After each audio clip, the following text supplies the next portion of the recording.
1 ঘন্টা কেউ যদি আল্লাহর সৃষ্টি নিয়ে চিন্তা করে, সেটা সারা রাত তাহাজ্জুদের সালাত অফার করার চেয়ে উত্তম।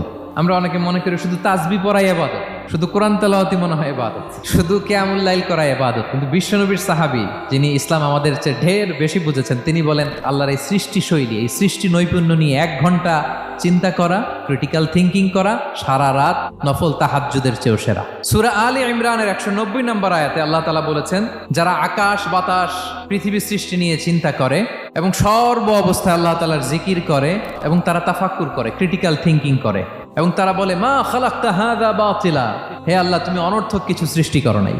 মনে রাখবেন, এই পৃথিবীতে আল্লাহ তাআলা অনর্থক কোনো কিছু সৃষ্টি করে নাই, করেছে যেটাই সৃষ্টি করেছে এর মধ্যে মানব কল্যাণ আছে না নাই? আল্লাহ তাআলা আমাদের জন্য কল্যাণ রেখেছেন। এবং এই আয়াত যখন নাজিল হল, বিষ্ণু ঈসা ইসলাম বললেন ওয়াইলুন লিমান কারাআহা ওয়া লাম ইয়াতাফাক্কার ফিহা, ধ্বংস তাদের জন্য যারা এই আয়াত তেলাওয়াত করে কিন্তু এই আয়াত নিয়ে চিন্তা করে না, গবেষণা করে না।